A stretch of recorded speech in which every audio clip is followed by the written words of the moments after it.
안녕하십니까? 제19회 제주 포럼에 참석해주신 여러분. 지금부터 특별세션 외교관 라운드테이블 평화와 번영을 위한 동반자로서의 글로벌 사우스 세션을 시작하겠습니다. 원활한 행사 진행을 위해서 휴대전화는 매너 모드로 전환해 주시길 바랍니다. 본 행사는 한국어, 영어로 동시 진행됩니다. 통역을 원하시는 분들께서는 자리에 놓여진 통역기를 착용하시기 바랍니다. 한국어는 1번, 영어는 2번입니다. Please make sure your cell phone is either off or on silent mode. Korean and English simultaneous interpretation is provided in this session. If you want to interpret, please wear the translator that is placed in your seat. Korean is channel 1. English is channel 2.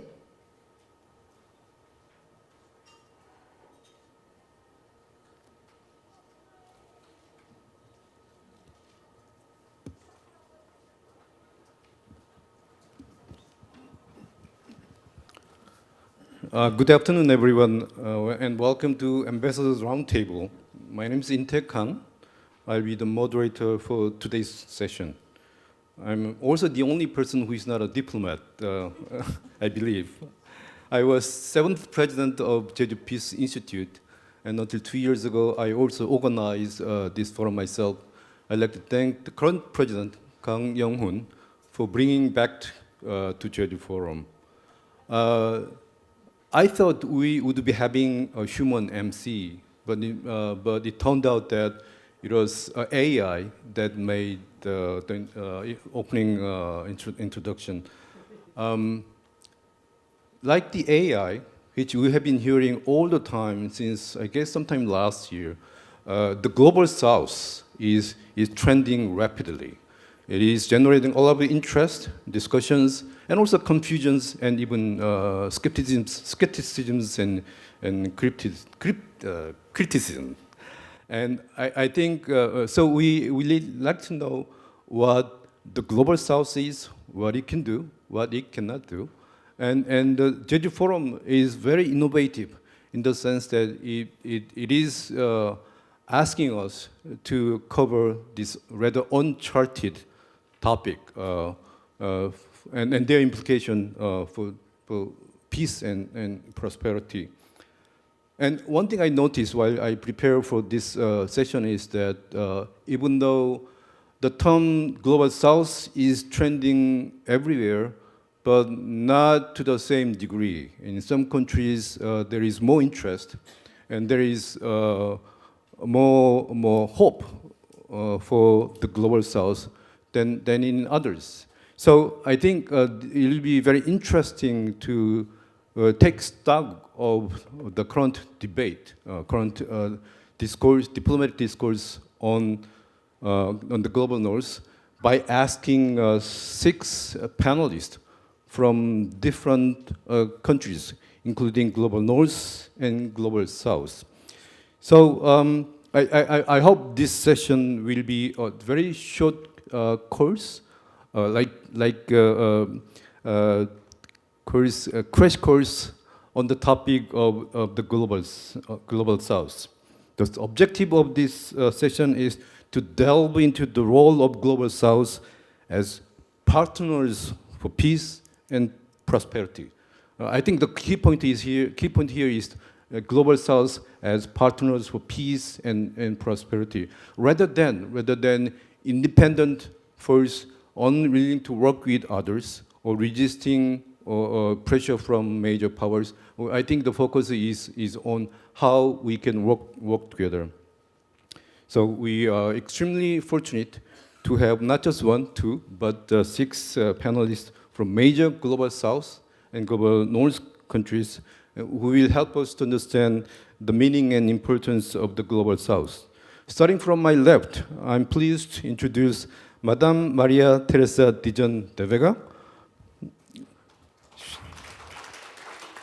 She is ambassador of the Philippines to the ROK, and Ambassador Dijon de Vega is a 30-year veteran in Philippine Foreign Service. She was previously ambassador to the Federal Republic of Germany, and in her postings, I learned that she oversaw and articulated the Philippines' policies and initiatives in major areas of cooperation and engagement. I'm sure that her knowledge and experience will be a great asset to our discussion.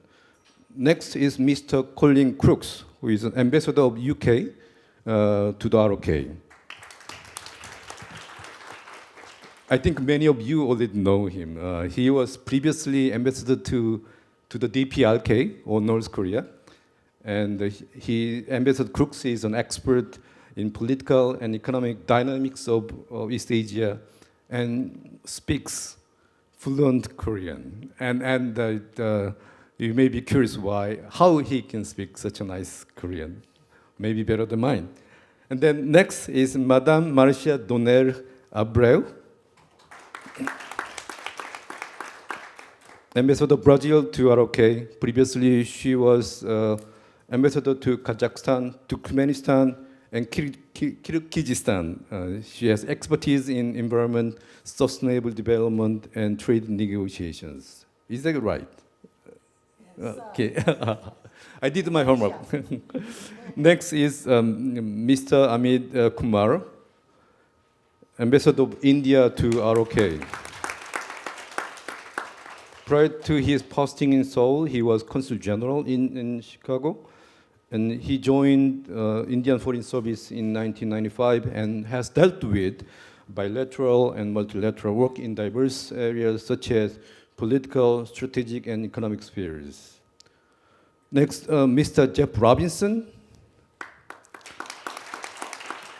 is Ambassador of Australia to the ROK. Mr. Robinson has worked extensively across a range of North Asia and international security matters, and has been assigned to Seoul twice before.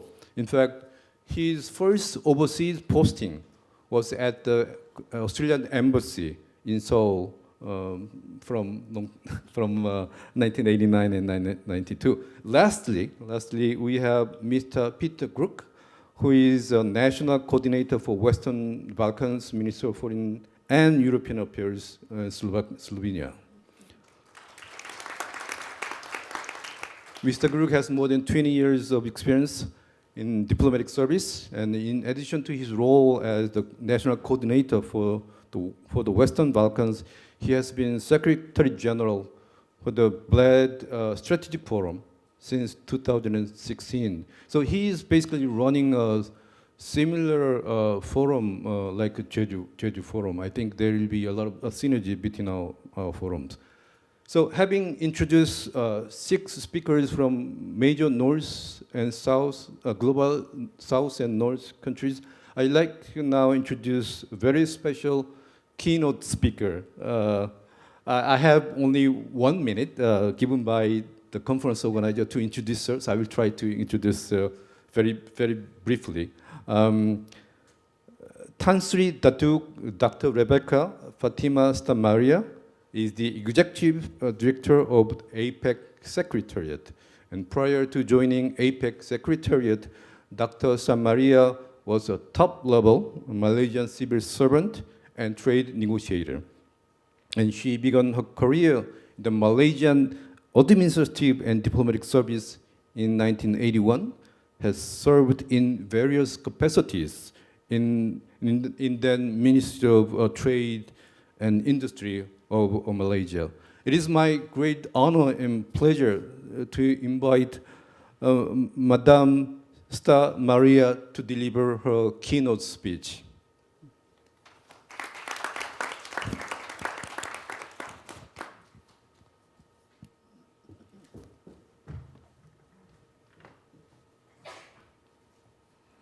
Thank you to the moderator, Excellencies, ladies and gentlemen.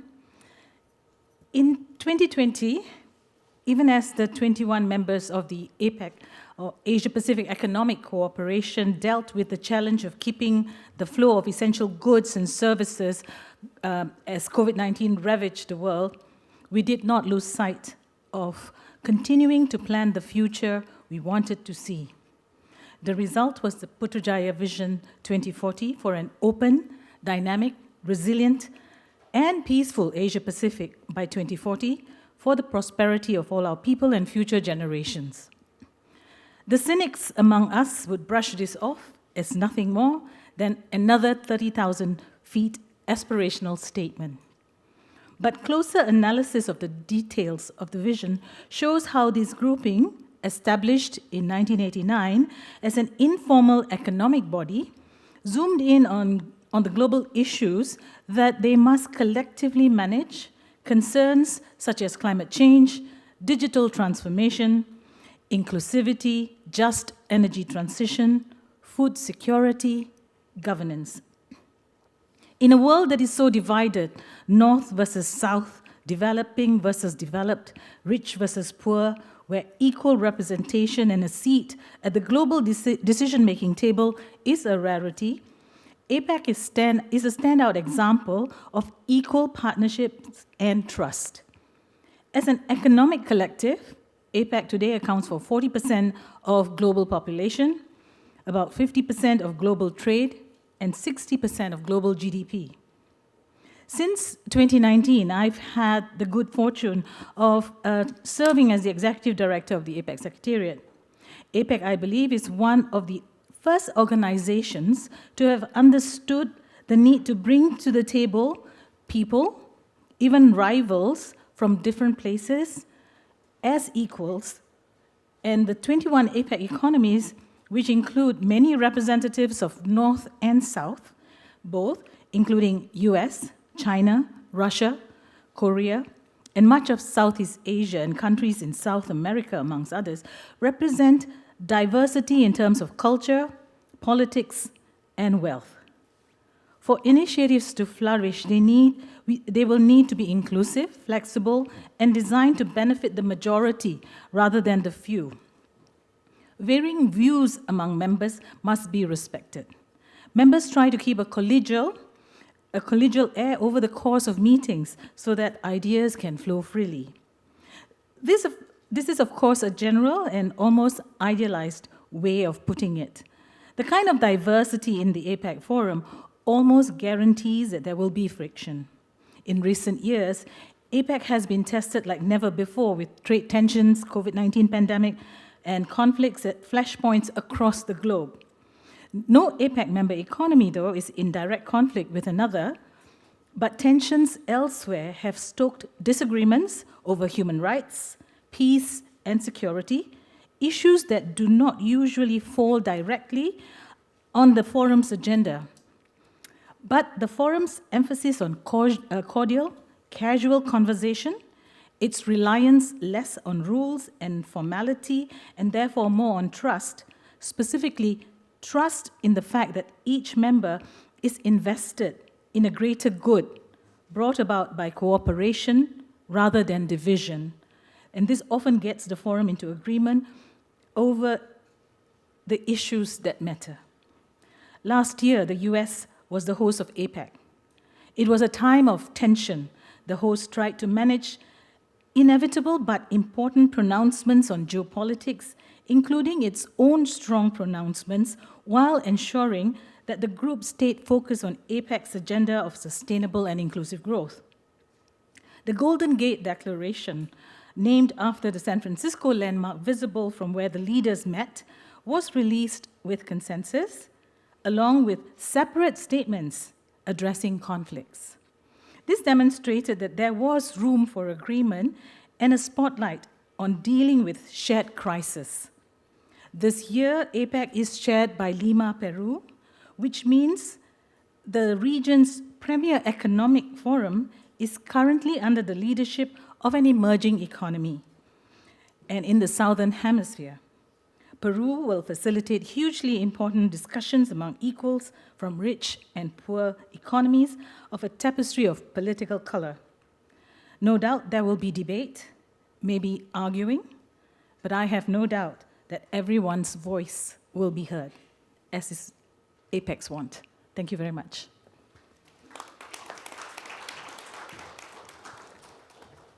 Thank you very much. Until I heard her speech, the idea didn't come to me that APEC is already existing and it can serve as an institutional vehicle to facilitate the cooperation between the global North and global South. It is inclusive and it knows It has the institutional memory of helping countries to cooperate, except that the regional geographical coverage is limited to us as Asia Pacific, whereas the global south is much wider concept, including Africa and the Middle East too. But thank you very much. I think your speech will help us greatly as we discuss ways to promote cooperation between the North and the South. So we are now ready for much awaited panel discussion. The conference organizer gave us two set of questions, and I'm supposed to ask each panelist same questions. As I said earlier, the support for and interest in advocating and embracing the global south may vary from country to another. So asking same questions to each panelist is a great way to take stock of the global south discourse cross-nationally. We can see how the notion is received in each country. So we will know where consensus is building, where consensus is lacking, and so on. But the danger is that discussion can become a series of presentation with a lot of repetition, because they will be answering the same question and little interaction among panelists. So I would like the presentation to be more like a conversation, even though I know it's hard for diplomat to have rather free-flowing discussion. But Jeju Forum is a track 2 conference. So I would like to ask you to be more relaxed a little bit, and then sometimes express your own personal opinions as well. So I would like to encourage panelists to pose questions to one another and highlight similarities and differences in their view, and even boldly disagree with one another if their views are really different. Can you do that? Okay. Okay, now the question. The first set of questions are, number one, how should we view the global south? How should we view the global south? Number two, how can the global south contribute to global peace and prosperity? How can global south can contribute to peace and prosperity? And number three, what are the key areas where collaboration between the global south and global north is crucial? I just wonder who wrote these questions. These are tough and big questions, and they will take actually days to answer. But what we have is what we have. We'll proceed with what we have. I will stop complaining, and I will start inviting panelists to speak. So I'd like to invite Ambassador Dijan Debega to share her thoughts. You have 5 minutes. Thank you very much, Professor Han, and a pleasant afternoon to everyone. Mabuhay, annyeonghaseyo nika, and thank you once again to the Jeju Forum for the kind invitation to join this very, very significant panel. And thank you to Executive Director Santa Maria for a very enlightening keynote, which I think addresses the main issues and questions we have to tackle in this particular panel. It's not really so much a matter of having a team North and a team South, although there are these divisions, which cannot be avoided, they're there. But I think that while we discuss these things from the Global South and the Global North's perspective, we're able to build a team, peace and prosperity for all. I think that's the end goal. Well, for the first question, I just want to convey that for the Philippines, we've always firmly believed that the Global South is a key player in maintaining peace and security in the world. It is the bedrock. Peace and security is the bedrock of global prosperity. So it's very important. And of course, when we talk about peace and security today, we're not just talking about the traditional notions or concepts of peace and security, but also the non-traditional issues and concerns which fall under a wider umbrella of security, and I'm referring to public health, global health, transnational crimes, cybersecurity, migration, food security, among many other things. And all of these things are constantly evolving, and therefore a global South which undertakes efforts with the support of key partners and players towards stability and resiliency in some areas, in some parts of the world, lasting peace building and future-proofing will redound to the benefit of all, to a team, peace and prosperity. And the global South moving towards greater development gives it the capacity to respond more effectively to global challenges and to bridge the divide in many aspects of development between the developed and the developing world. We live in unprecedented times. The former UN Secretary General Ban Ki-moon made that abundantly clear in his message this morning at the World Leaders Session. There's rapid technological change, which brings with it opportunities, but also a host of concerns. There are issues like food security, climate change, geopolitical flashpoints, all of which are existential concerns which affect not just the global South, but also the global North and humanity in general. And as we share these challenges, we also share the responsibility to respond effectively to them, which is why it is so important to bridge the gap between the global North and the global South, because global responses call for global and collective, global challenges call for global and collective responses. The Philippines has always supported global North and global South cooperation. We've benefited greatly from it for many decades through various mechanisms at the bilateral, at the regional, and also at the multilateral levels. We also support South-South cooperation and triangular cooperation, and we continue as much as we can, to the extent that we are capable, to enhance these types of cooperation bilaterally and through technical assistance with platforms, for example, like the Colombo Plan for cooperative economic and social development in Asia and the Pacific, through mechanisms like APEC in ASEAN. And we have in the Philippines a Technical Cooperation Council, which is an adjunct to our Department or Ministry of Foreign Affairs, which does its share in providing development-oriented programs and assistance to other countries in the Global South, specifically to some of our neighbors in ASEAN and also to the Pacific Island countries, so the PICs. And we do this along a host of areas, from total quality management to disaster response, to fisheries, to culture and tourism projects, to entrepreneurship, and micro, small, and medium enterprises. And going to the second part of the question, what are the key areas for collaboration? And there are so many. And I'm sure the other panelists will mention a lot of these areas, but let me just zero in on what I feel are very important for the Global South and where the Global North has the capacity and can leverage its expertise and its strength to help bridge the gap. Let me start with the climate.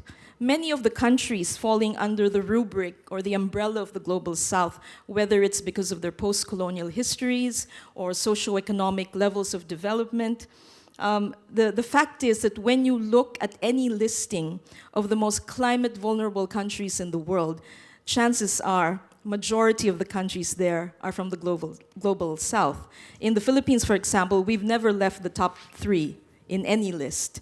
So I think climate and everything that falls under climate, including resiliency, future-proofing, disaster response, adaptation, mitigation, I think this is a very key area. The other is the digital divide.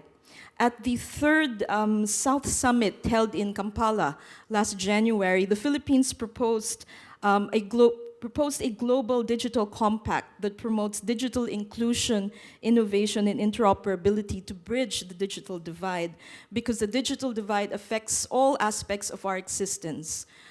If we don't bridge this divide, we deny vast segments of the global population access to education, access to services, access to financing, access to entrepreneurship. It also exacerbates the gender divide in many aspects. So again, that's very important. And I'd also like to mention key areas like migration, and as a country with a significant diaspora, there is a lot of cooperation that can be undertaken between the global north and south towards programs that address migration concerns, including reintegration and capacity building. And of course, there are other issues, public health, vaccine development, gender and development, all of which are building blocks for more resilient and nimble and stable and secure societies and countries, which is really needed for us to reach that team, global peace and prosperity. So let me just end there, Professor. Thank you.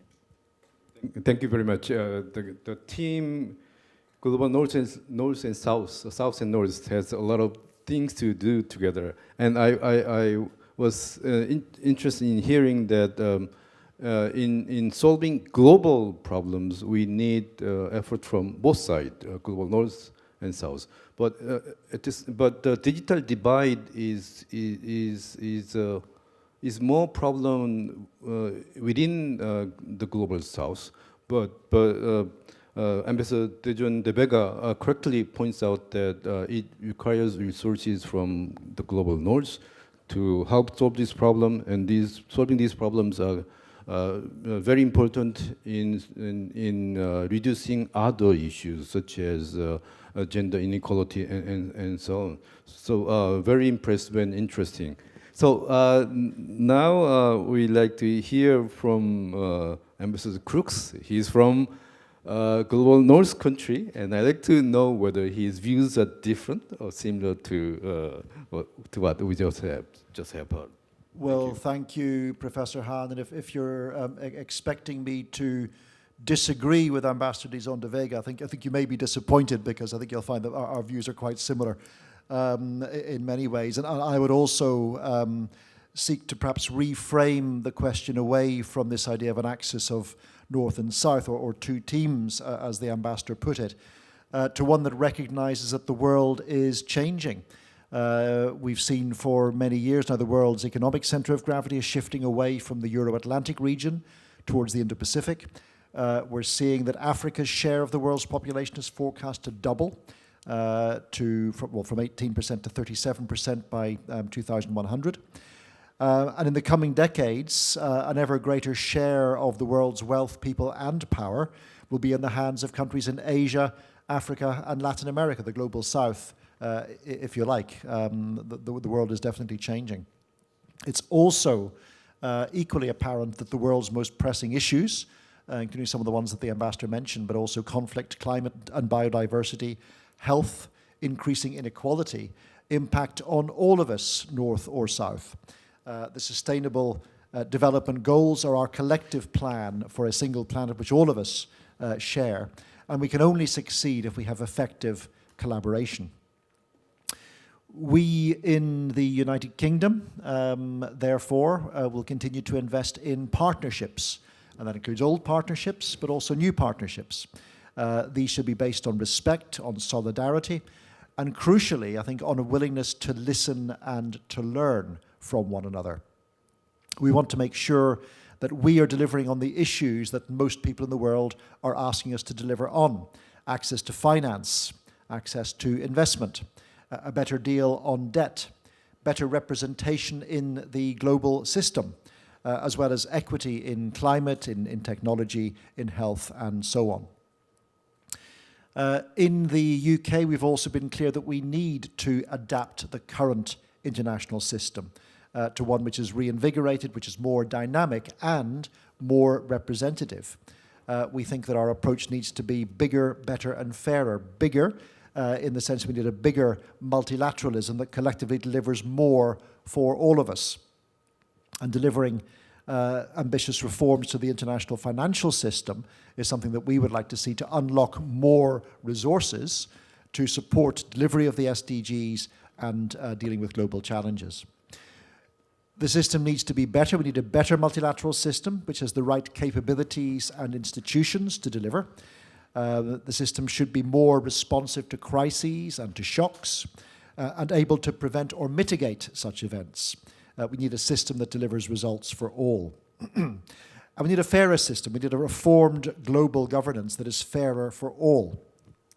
A system that is more inclusive, and I'd really emphasize the word inclusive, more inclusive and more representative of the world today, with a wider range of voices that's listened to as the system evolves to meet global challenges.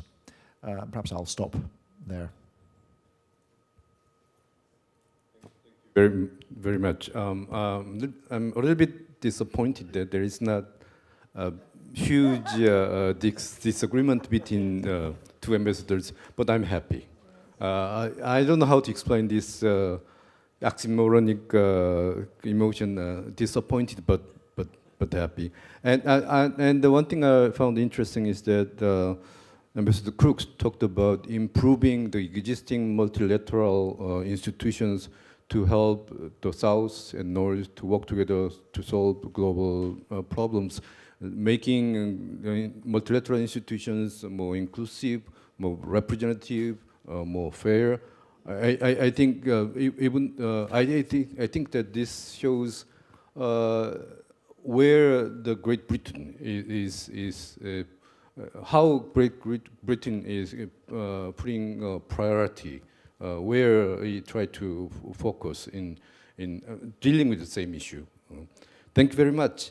Now I'd like to ask Ambassador Donner Abreu, please. It's working? Not working. Thank you very much. Are you hearing me? Yes? Good. First, no, push it up. Now? Oh, now it's working. Now it works.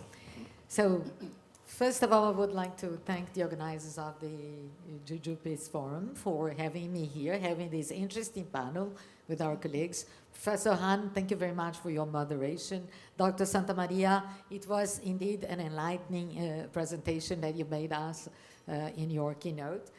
I will disappoint you again, Professor Han, because I will agree with my two predecessors who went in two slightly different directions in making the case for global and global North and global South cooperation. But I will stress one thing that both of them said. We need all of us to succeed in facing the current challenges that we face. So it's a bit under this spirit that I will also make my presentation by starting by the beginning. The first question is what is the Global South? And actually, I would say that the Global South is in fashion now, but the lexicon is being used in the international arena for quite a while, and many people use it. And one day I was surprised by a pretty senior level Korean diplomat here asking me if I was not upset with the term. And I said, well, rather to the contrary. I think the Global South may be a very diverse group of countries, but as my president always puts it, there is more that unites us in the Global South than that divides us in the Global South, particularly because it's a category of countries that share the characteristics of developing or emerging economies, and more than that, want to change the system and overcome its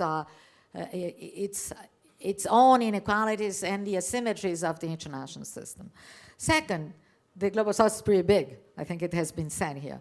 It's a huge part of the world territory, 85% of the population, 40% of the global GDP in terms of, in nominal terms, but almost 60%, actually 59.38% of the global GDP in purchase parity terms.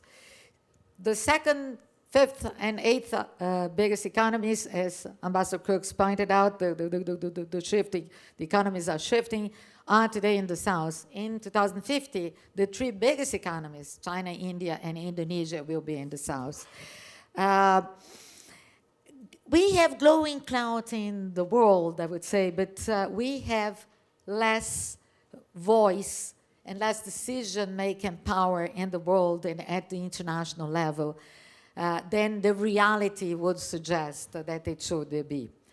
And this is despite of the fact that the South suffers the most severe impacts of those crises, and again, this has been said here, particularly regarding climate change and the digital divide, but in other areas as well.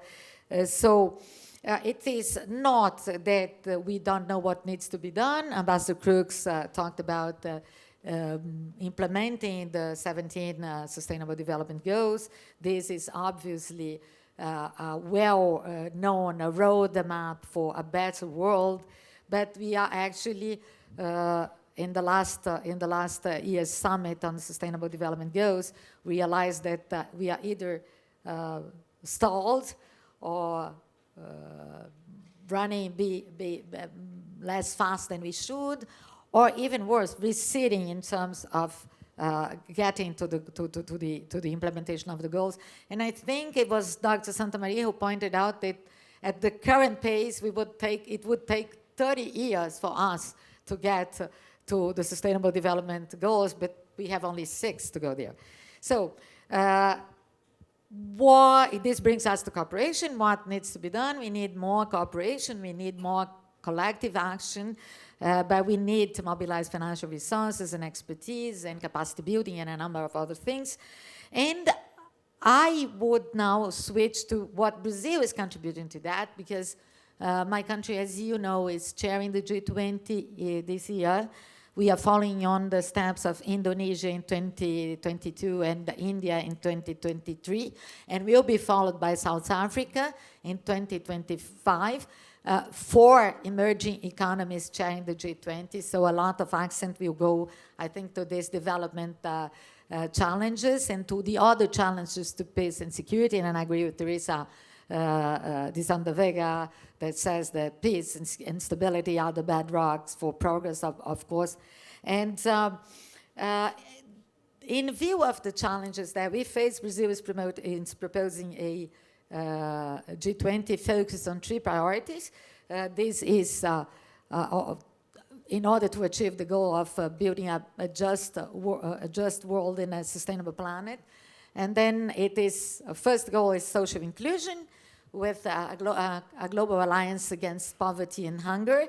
The second is sustainable development in all the 3 pillars with a global mobilization against climate change. And the third one, also extensively referred to by Ambassador Crooks, is the reform of global governance institutions. And we could ask me why this particular objectives. I can share some numbers. Poverty and hunger are still there. 700 million people are in extreme poverty today. 735 million people suffer from hunger, of which 150 million are children. 2.4 billion people, it's more than a quarter of the world population, face severe to moderate food insecurity. Humankind faces a climate emergency. It has been long talked about today. I will not insist on that, but of course, the key fact is that we are falling behind on our commitments. Emissions are slowing down, but continue to increase. More financing is needed for adaptation, mitigation, decarbonization, energy transition, and losses in developing countries. This is well known to all, and if we don't act and act very quickly, the barrier of 1.5 degrees centigrade will be surpassed, and then who knows what happens, but we are already seeing it. It's not an emergency for the future, it's a present reality today. In peace and security, the situation is unsettling. The IISS, the London-based Institute for International Security and Strategy, indicated that last year we saw 183 active conflicts in the world between countries, among countries and within countries. This is a lot. This is the record for the past 3 decades. This is bringing us not only numbers, but sheer tragedy. We have more than 100 million people displaced by conflicts. 9 million in Sudan just last year. 6.2 in Ukraine in 2 years of war. 1.4 million people displaced in Gaza. And a population on the brink of starvation with being killed mercilessly. and every day, even in so-called refuge zones. Fluctuations in food and energy prices are not putting the economy ahead. Protectionism rising is not putting the economy ahead. Trade is falling. It's showing increase a bit this year, but not enough to overcome past losses in participation. We know how much trade is important for world growth. And the WTO, deprived of its working dispute settlement mechanism, is incapable of containing and preventing trade disputes. Finally, I would like to say that the G20 can help devise solutions for this, all these crises I referred to. But the group obviously is not as inclusive or representative as an organization with a universal vocation and universal membership. So it's Brazil's firm belief that we need a revamped multilateralism and the reform of the global institutions to be able to succeed. I will stop here, and I really am very grateful for the opportunity of speaking to all of you. Thank you.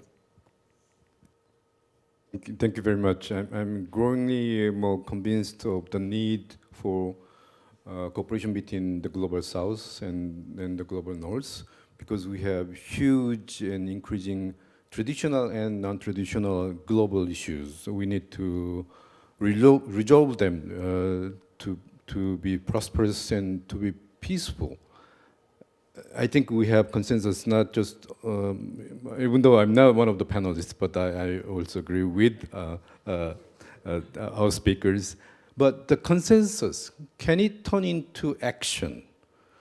Can it turn into action? I think that's a question that we'd like to address maybe in the second round of the discussion. And I noticed that one slight difference between Mr. Crooks and Ambassador Dona Abreu is that I think Ambassador Crooks talked about improving existing multilateral institutions, whereas as a host of G20, I think it is right and natural for Ambassador Dona Abreu to talk about G20. It's a relatively new institution and may be capable of handling issues that existing new multilateral institutions may not have been that successful in resolving. Did I misunderstand you?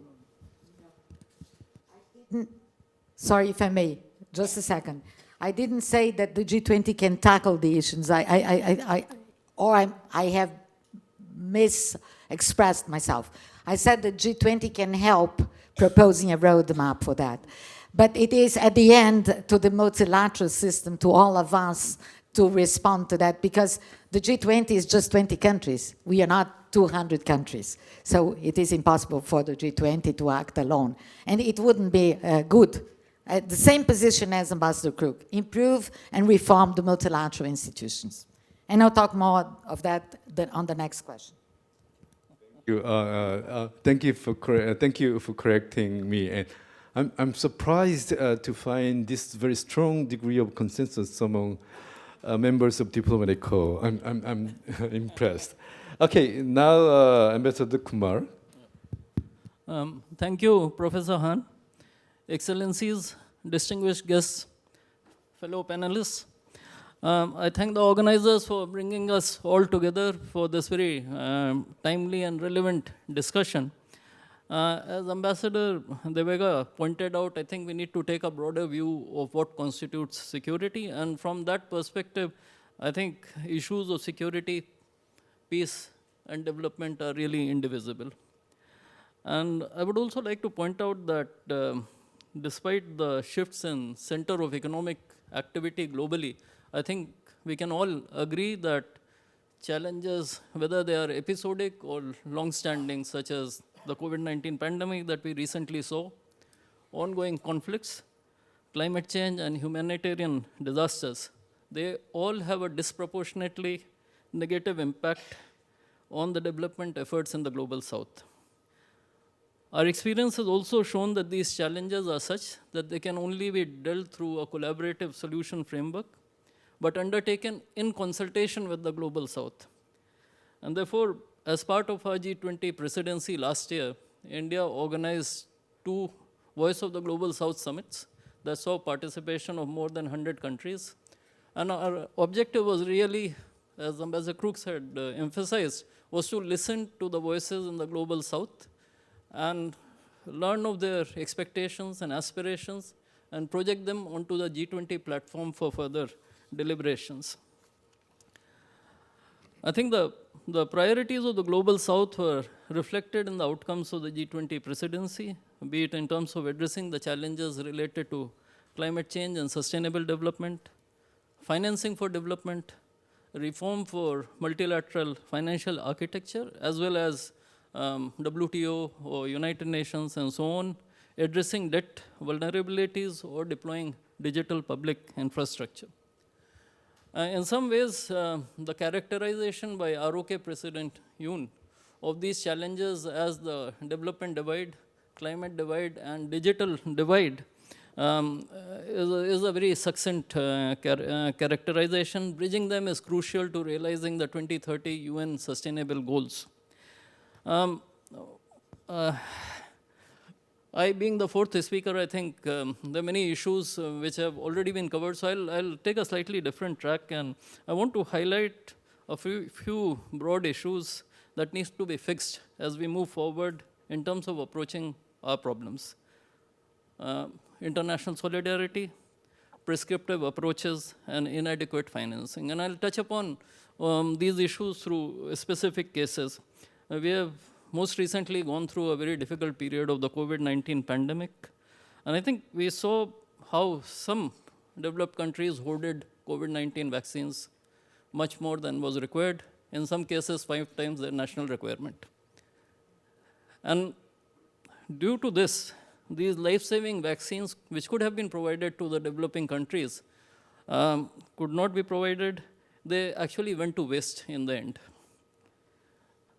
Secondly, we could also, unfortunately, not reach an agreement at the World Trade Organization for vaccines which were initially developed in the US or EU to be produced in other countries, despite having a WTO precedent for antiretroviral HIV/AIDS medication that was agreed a few decades ago. On our part, of course, we supported more than 100 countries with India indigenously developed vaccines, but I think agreement at WTO would have been much more helpful. But the reason I'm highlighting these issues is because we need to prepare better for the next pandemic, and which, as per several leading health authorities across the globe, is inevitable. We do not know when, but it will happen. The second major challenge is the assumption that solutions to development challenges that have worked in the global north can be adopted wholesale in the global south. This often does not work. There are many reasons for it, but it disregards the fact that you have different local circumstances, socio-economic conditions, skill sets, and availability of resources in different countries. We have also seen inadequate flow of global capital to countries in the global south for development and climate finance.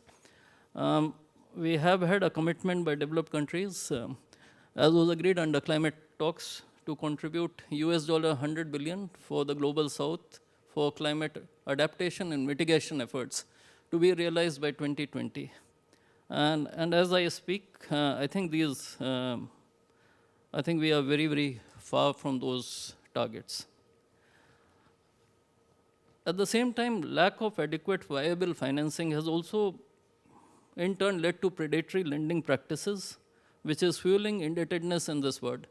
And therefore, we need to figure how the global north and global south can come up with viable options to address the gap in traditional financing models.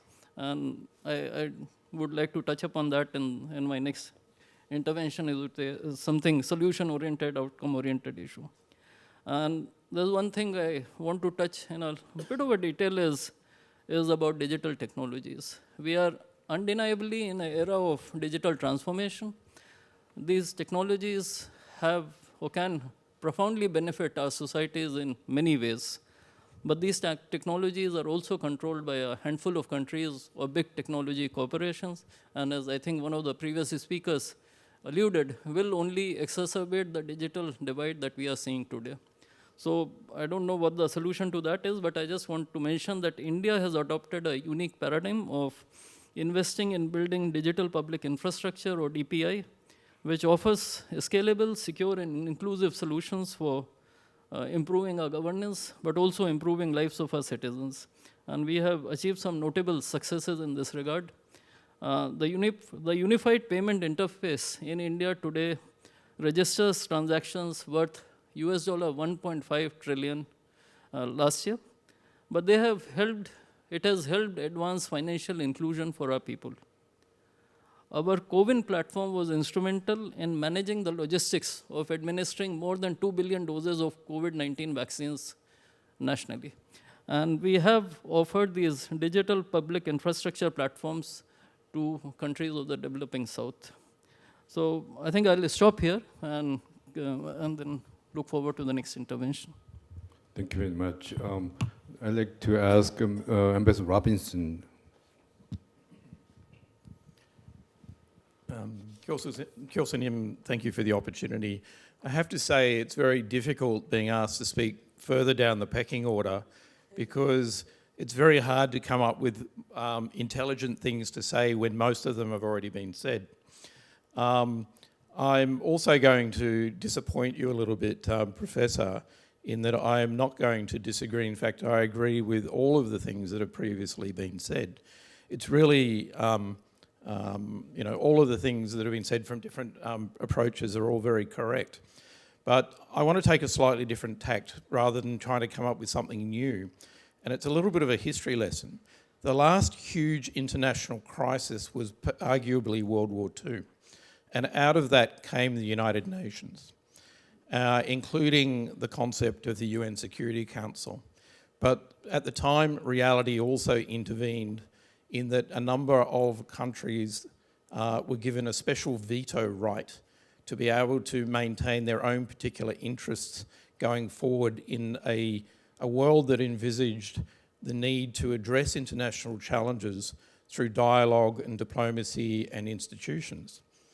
And over the last 70 years or so, there has been a range of different institutions, the UN, regional institutions like APEC, G20, there's a myriad number of them, aimed to provide a forum to discuss the challenges that come at us. Now, going back to your question going forward is how can the Global South, how should we view the Global South and how can it contribute? And in fact, with many of the really wicked problems we face, it's really a simple answer to that is the Global South, right, must be part of the discussion going forward. The Global North cannot resolve issues by itself. No sub-national bodies in dealing with these big global issues can do it themselves. So not only can they contribute, they must. They must raise their voice and they must be listened to. Let me turn to, again, back to the history issue. You know, what's this idea of Global South and where did it come out of? And it came about in response to global challenges. Back after World War II, of course, we faced the Cold War. And I think it was a French academic that coined the term the First World, Second World, and Third World in terms of dividing up the world, in terms of dealing with those, you know, potentially existential challenges to the continuation of humanity, the prospect of nuclear war. Now, after the collapse of the Soviet Union, you know, optimism broke out clearly prematurely, and the idea of a global South, global North in terms of dealing with the challenges subsequently kind of encapsulated in the SDGs. You know, it was a very useful way to frame the way the international world was having to deal with challenges. Wasn't it striking hearing this morning in the leader session, former UN Secretary General Ban Ki-moon, given his role in the UN, saying that we are on the edge of a precipice. He said the UN, international law, is facing huge challenges now. It's very hard for any decisions to be made. Global leaders remain completely divided and international organisations are on the verge of collapsing. That should worry us all, and of course it does. Because I would say over the last few years, in addition to the challenges that led to concepts like the Global South, Global North, the need to address inequality, vulnerabilities, everybody on the planet, nearly everyone on the planet wants peace, stability and prosperity for their people. But in more recent years, we're seeing challenges, as the UK ambassador mentioned, to global governance. Former Secretary General Ban Ki-moon pointed this out about the challenges to the architecture of international discourse. We didn't expect the pandemic, and it came on us. Who knows what's coming forward? We have issues of cyber hacking, health pandemics. There's going to be more and more things. Unless we can get the global governance right, where we can find effective ways to address the challenges that come at us, we're going to be in a worse and worse position. So I think going forward, the Global South, along with the Global North, we need to adopt a different kind of paradigm where we are global partners together in terms of addressing the challenges that we face to the architecture of international discourse. Ban Ki-moon made reference to the illegal invasion by Russia, right? And thumbing its nose effectively international law standards and norms. They're not the only country doing this. And I think there is a shared obligation for all of us, Global North, Global South, all of us, to make sure that those who thumb their nose at these international institutions and norms that have been developed over the last 70 years, they listen to us, they hear our voice, and they are held accountable to make sure that our voices are all heard. Thank you very much. I fully agree with your point that we need to update and improve the global architecture that we have. In the process, we need the participation of the Global South as much as Global North. And I also share the sense of a crisis at this point. And last, I'd like to invite Mr. Grook to speak. And after he finishes, may I reverse the order and then ask Mr. Grook to address the second set of questions and then coming this way. Is that fine? Okay, thank you. Thank you. Thank you very much. And I would like to thank organizers for inviting me. I'm this strange, I would say almost track 2 diplomat, being a Secretary General of the Bled Strategic Forum, so I can speak more freely and maybe also I can say what I mean. I think, if you are a normal human being, it's very hard to disagree when you pose questions that you posed. I think we all agree that only cooperation between different actors is a way forward. I mean, this is not rocket science. The problem is that we are always using nouns and verbs like we must, we need, but we are doing that for a long, long time. And in the meantime, as the proverb goes, time is mean. Usually, in the last 20 years, every conversation that I have with my counterparts, we start with a sentence, I'm very concerned. We are all very, very concerned of where the whole multilateral system and geostrategic situation in the world is going.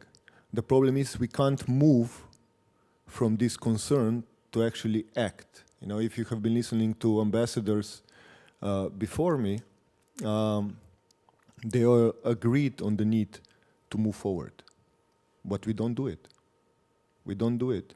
And I would be slightly more polemical in a sense that I don't think that the multilateral order as we know it is collapsing. I think it collapsed. It collapsed with the Russian aggression on Ukraine, where the whole, multilateral and international law was breached, and it was breached severely, and still, the consequences of this breach are felt all over the world. Because now you have a system which is not multilateral anymore, it's more multi-pluralistic, I would say. You have now countries, regions who have their particular interests, and they are trying to fulfill this interest without actually seeing the big picture, or as the UN Secretary General said in one of his speeches, the common good. We are never speaking about the common good anymore. We are always speaking about our country, our region being first. It's a competition, and it's not cooperation. We are taking this multilateral system as a self-serving table where we just take what we want, what we need, what we think it serves our interest, and we don't uphold it as a whole.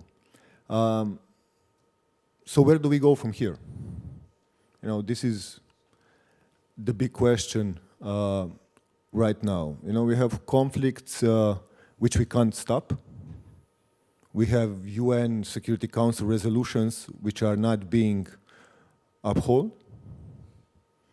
We have global problems which need global solutions, and we can't get to them simply because, as I said, particular interests are before the solidarity and the common good that we have been speaking before.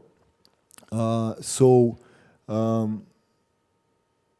I think this world of competition is not something new in the history of international relations or in the history of the world. The problem is that it never seems that humanity as such actually learns the lessons from the past. We always make the same mistakes.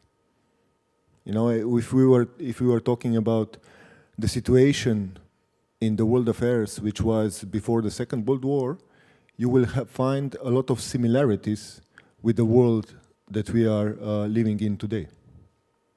I just hope that basically the decisions and the solutions that we as a global community are going to find are going to be different. Because if not, if we are going to go down that road, the result is going to be the same. So when we are talking about the renewal of global governance, actually it's time to do something. If not, it's going to be too late. Let's take, the reform of the Security Council. We are talking about that since I was a very, very young boy when I was at the faculty, and we didn't move anywhere. And the situation is right now that we have conflicts, not just Gaza, not just Ukraine, but all over the world. I think in the last 70 years, we have now more conflicts than we had ever before, after the Second World War. And we can't solve them because the multilateral system, the UN Security Council, is not working.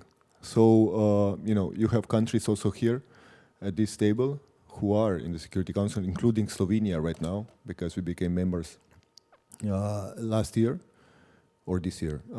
And we saw how divided the world is. I mean, it's more divided than it was ever before, and the problems that we have seek solutions which need to be united. So this is the oxymoron we are living in. We are more divided, but the problems from energy security, food security, migration, financial system, economy, all these problems need us to work together, and we can't. And this is the impasse that we need to talk about.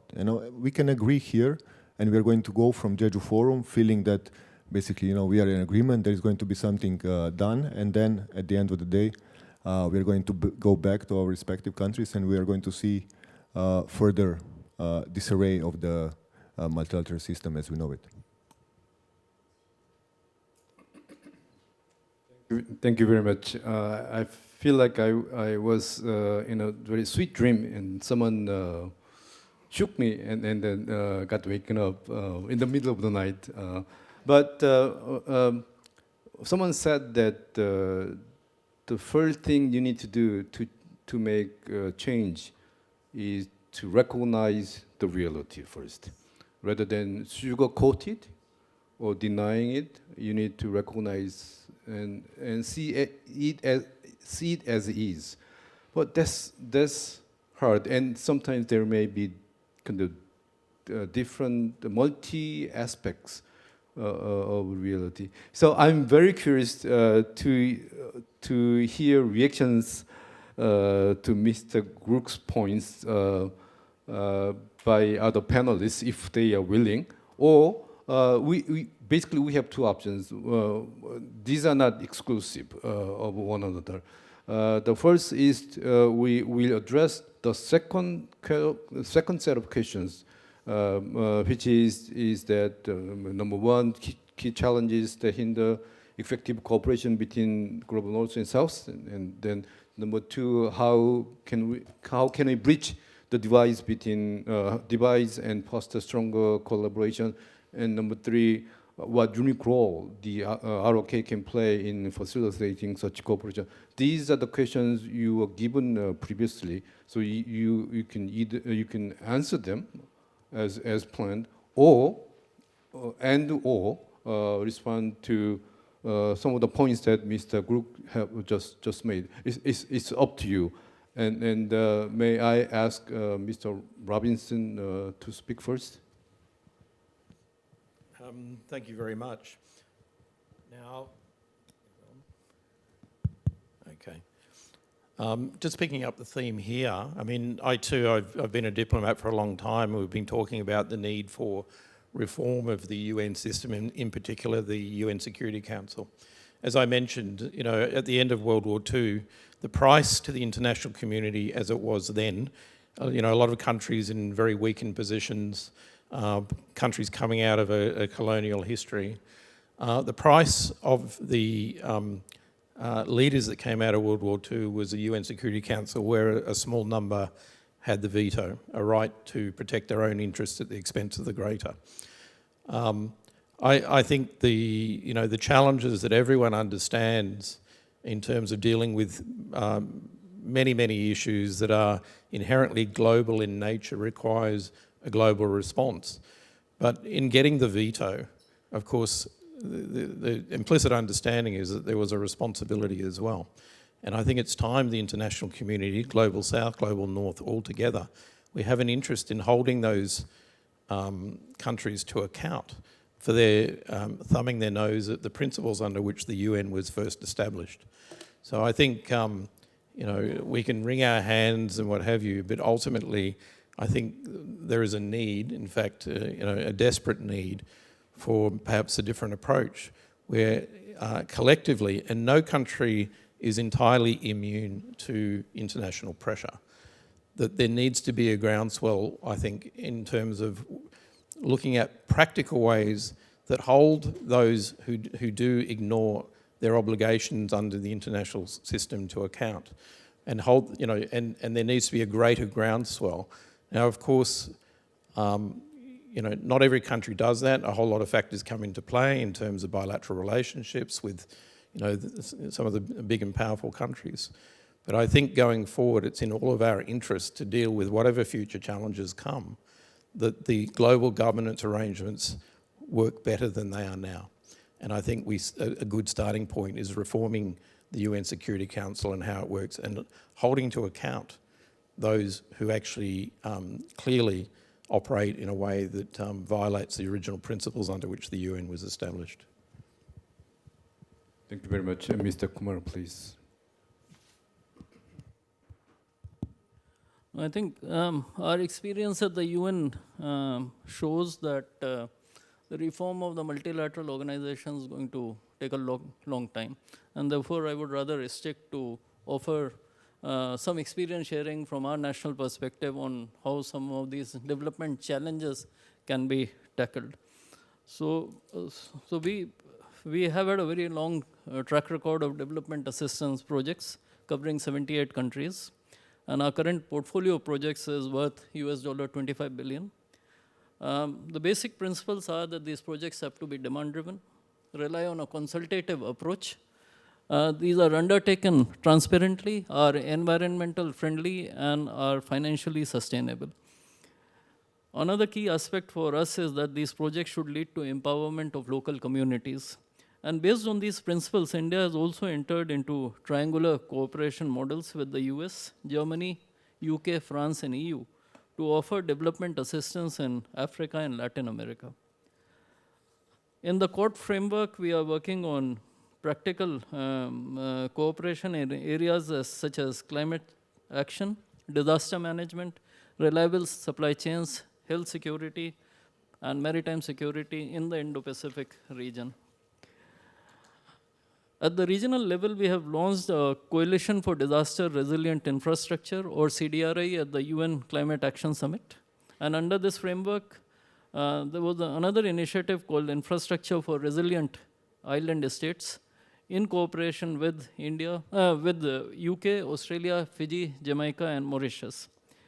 I'm happy to inform you that CDRI today has ongoing projects in 13 small island developing estates to enhance disaster and climate resilience in their infrastructure systems. We also launched the Indo-Pacific Oceans Initiative at the East Asia Summit in 2019, which advances regional cooperation on 7 central pillars. And just to illustrate, Japan leads the connectivity pillar with India. France and Indonesia lead the marine resource pillar. The UK co-leads the maritime security pillar with India, and Australia leads the marine ecology pillar. I will also want to briefly touch upon digital technologies broadly, and particularly AI, because we are seeing fundamentally 3 distinct challenges. One, so how to prevent misuse of AI, as well as protect personal information. Secondly, AI systems may be trained on data sets that are not sufficiently inclusive and therefore leading to discriminatory or unfair outcomes. And lastly, the issue of affordability and accessibility. So in this context, we welcome the initiative taken by ROK to organize the Global AI Safety Summit with the UK and the Global AI Forum to deliberate on these issues. India and France will be co-hosting the next AI Forum in 2024. As I previously mentioned, we had offered our digital public infrastructure platforms with countries of the Global South to enable technology-driven transition of development efforts. And in this context, in addition to bilateral efforts, we launched the Global DPI Depository in November 2023 with a social impact fund of $25 million. And just to conclude, we, of course, as our economy grows further, we look forward to scaling up our development cooperation bilaterally and regionally. And we do look forward to working with ROK and other partner countries on development cooperation, both in the triangular cooperation format and regionally. Thank you.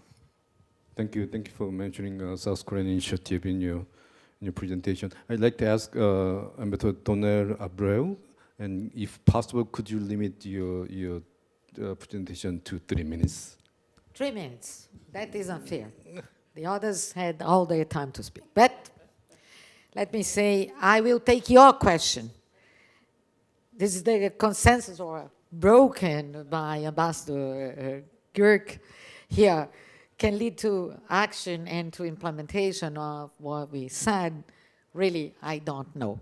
I believe, and this is the only occasion where I'm going to give my opinion, and please don't quote me, that speaking is easier than doing. And we have been in the international scenario repeating a lot of things that we saw again repeated here about, us risking a lot with the current status quo, but that is reality. And the only thing I was planning to speak in this second question, really to focus on, was the need for reform of the multilateral system. And this is because the institutions promoting cooperation at the international level, peace and stability, sustainable development, are failing us. They are not being able to implement the results they were created to implement. The Security Council is one example in case, but I very recently saw at least 2 countries saying that resolutions of the United Nations Security Council, being the Security Council themselves, were not, in one specific case, mandatory. Well, this is a bit difficult to accept because the Charter says the Security Council resolutions are mandatory. And you cannot defend the international law and invoke the international law and at the same time play laterally, saying that it might be not so much so because in this case, well, the wording is this or the wording is that. So this is the problem that we all are facing in the world. It is, in a certain way, there is a challenge between what we say and what we do individually as countries. Now, we need reform, no doubt about it. Most of the institutions we are talking about were designed in the 40s. They simply ignore a huge change of the international reality. They simply sideline entire regions of the world. They ignore players of crucial global or regional importance in their structures and composition and decision-making. And this repeats itself in the United Nations, in the international financial institutions, and even in the WTO, where one could say, arguably, the decision-making process is more democratic because it's purely consensus-based, so there is no veto and there is no vote. But this said, reform obviously won't be easy, as my dear Ambassador Amit Kumar here pointed out. However, we must strive to implement it because we don't have much choice. It may take time, but we need to do it. I will recall here that we are having in the very near future a summit of the future convened at the United Nations for the famous United Nations Week in September. That we are having a pact for the future being negotiated that will try to address many of these questions.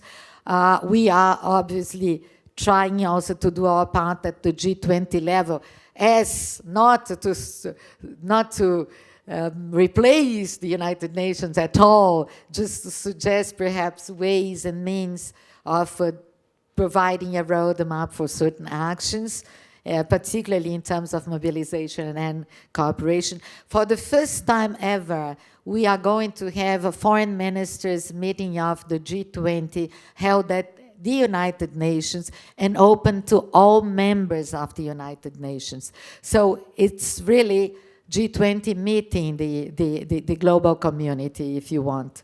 I had something else to say here. Well, on the international financial institutions, I'm sure all of us will agree that the structures of decision-making are totally not in tandem with changes in the international economy. I'm already over my time today, so it has to be revamped. At the WTO, I already discussed a little bit. I will not depend. I will just like to remind something that the former Secretary General of the United Nations said today about being at the edge of the precipice, and what the current Secretary General said last year. He said, we need reform. It was very sobering. He said the alternative to reform is not the status quo. The alternative to reform is more fragmentation, it's more disruption, more division. It's reform or rupture. So let's see if we can step up to the challenge just in front of us. Thank you. Thank you very much. I appreciate that you spoke from your own voice as well. Thank you very much. And now, Mr. Collins, please. Thank you. I mean, we're talking about challenges that hinder effective cooperation between the global north and the global south and get in the way of the effective operation of the multilateral system.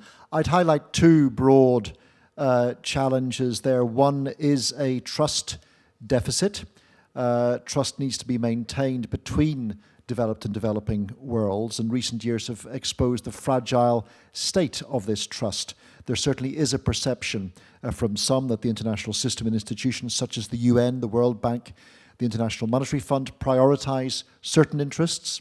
And the UK, we recognise that we have an important role to play to reform and uphold the international order. Our white paper on international development in 2023 acknowledged that to build a better and fairer international system, those that have historically been excluded from power will need to have a central voice in how the international order changes. And Ambassador Donarabro referred to this earlier. Some of those countries that are most affected by international change, we need to make sure that all countries have a voice. So we in the UK recognise that we have a lot to offer, but also a great deal to learn. And seek to approach this debate in a spirit of mutual respect and seeking to invest in long-term fair relationships. The second big challenge, though, I'd like to refer to is one that Mr. Grook and Ambassador Robinson have also alluded to. There are some who are seeking to deliberately undermine democratic systems and openness that underpin the multilateral system. Some of those, indeed, are countries that have unique responsibilities to uphold that order and instead are seeking to radically undermine it. And we do have to counter this, and I would certainly appeal to all countries to work together to shape an international order that is stable, open, and protects sovereignty and territorial integrity, and is clear in calling out those who do not. A quick word on the role of the Republic of Korea, since that's also one of the questions. We were pleased that President Yoon paid a state visit to the UK at the end of last year, and we certainly consider the Republic of Korea one of our most important global partners, a country that has a great deal to offer in the world as a like-minded liberal democracy with shared values, with huge economic, technological, military, political, and cultural influence.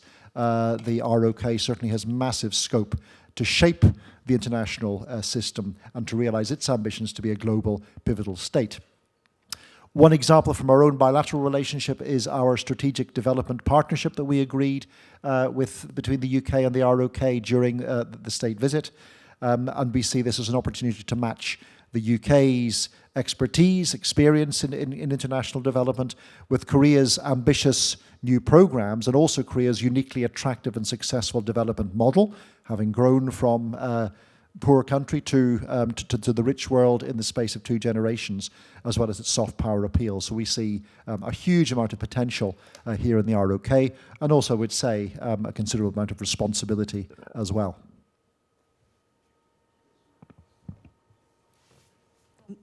Thank you very much. If I may just re-echo the frustration and also the deep concern of my colleagues on the panel in terms of the challenges to facilitating and bridging the divide between North and South. And of course, we start with the multilateral institutions. UN reform has long been on the agenda of so many nations. As a founding member of the United Nations, the Philippines is very concerned about it. We will continue to lend our voice to calls for reform and to make sure that countries fundamentally remember and realize and manifest their commitment, the reason why we are all part of the UN system, the global system, and that is to ensure that all countries in the world, for the common good, for peace and stability, that we should uphold a rules-based international order. I think that's very, very important. Reform will take a long time, but it should not frustrate us. Coming from the perspective of a diplomat from the Global South, it is indeed very frustrating, but we have to fight. And we have to make use of every possible mechanism, every possible opportunity to lend our voices to the cause of reform. Of course, it's not exclusively with the United Nations and its instrumentalities, but also with international financial institutions, for example, which need to step up and which really need to see the realities on the ground, and how the lack of reform, the lack of flexibility, the lack of openness, to embrace inclusivity, to embrace representation, to take note of varying degrees of socioeconomic development and need is essential to bridge this gap and to maintain peace and stability in the world. That being said, issues of equity, inclusivity, I'm very glad that Ambassador Crook mentioned the importance of listening, and the importance of really taking a more in-depth stock-taking of how we could each help each other and learn from each other. I think that's very important, but I'd also like to take this opportunity to, place a mirror in front of the Global South itself and say that we in the Global South also need to forge our path. We have to be resolute about it. We need to know what we need. We need to have a strategic view towards our future and our role in the global community. I think that's very important. And we need to make use of all possible opportunities to contribute. The Philippines will be a member of the Loss and Damage Fund for the next 2 years. It's a unique opportunity to really address issues of climate justice, of financing for development, of financing to respond to climate challenges for all. So I think that's very important, and that's what the Global South also needs to look at, holding a mirror to itself. And lastly, just a quick word on the unique role that Korea will play. As Ambassador Crook mentioned, the global pivotal state policy has really engendered a rethink of Korea's official development assistance and development cooperation diplomacy. We look forward to Korea continuing in this direction, identifying the areas and the strengths in terms of climate and green and sustainable technology, the digital divide, smart agriculture, food security. These are the things which many in the Global South need. And I'm also very pleased to see that Korea has widened its view. You are promoting multilateralism over unilateralism. You're promoting inclusivity as opposed to isolationism, and you're promoting openness. And in your development cooperation diplomacy, now you're actually doing more triangular cooperation. COICA is partnering with USAID on common areas, common projects, which I think is a very important moving forward. So I hope to see that continue. Thank you. Obviously, both Ambassador Crook and Ambassador de Sonda Vega reminded me that I also wanted to add a word on Korea. It is very interesting because just 10 days ago, the group of Latin American countries and the Caribbean countries met with the Minister of Foreign Relations of Korea. And talking to us, he was expressing the view that the most important lesson Korea could contribute to countries, developing countries, is that Korea has been there, walked the walk and talked the talk.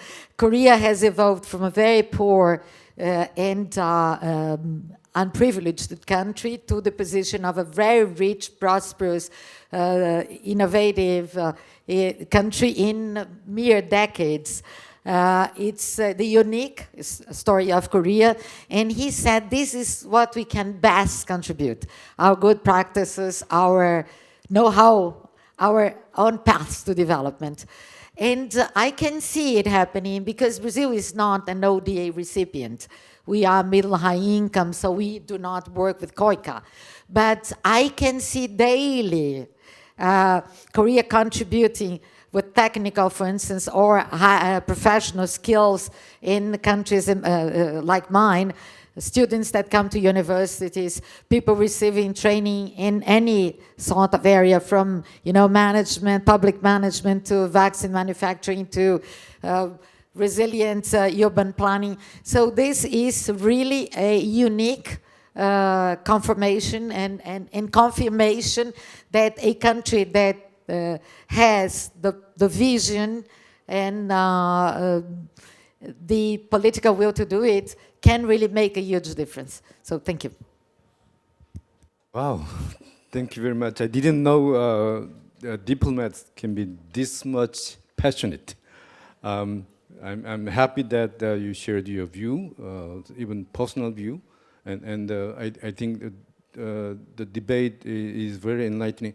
And I didn't know what to expect from the panelists because I didn't have a chance to talk with them beforehand, and the questions were, there were 6 questions and they were too broad. So, but I was supposed to make a wrap-up statement. So I wrote a note, and this note contains my idea. And I will read it. I'm not going to change even a word. And then ask yourself whether how similar my wrap-up statement is to the views they expressed. The grand theme of this year's Jeju Forum is acting together for a better world, a world that is peaceful and prosperous, for instance. But it is always easier said than done. I think someone said, easier said than done. The real question is, how can we get there? How exactly can we build a better world? I think this session, I was guessing, I think this session has offered an important tip. The tip is through cooperation between the Global South and the Global North. Our panelists identified areas of potential cooperation. In fact, they did. They mentioned, they identified key challenges, they did, and also ways to overcome them, maybe. And then how will cooperation between the Global South and the Global North emerge in the first place? This, I think, is the million-dollar question, and my answer is that it emerges through the combined wisdom and experience of like-minded people, like everyone who is here today. And through our combined ideas and effort, we can help the Global South and the Global North work together and make the world a better place. I think it starts from here. I'd like to thank everyone for contributing your time and ideas. And now let's go out and make the world a better place. Thank you very much. See you next year. So this ends the Ambassador Roundtable session. Thank you very much.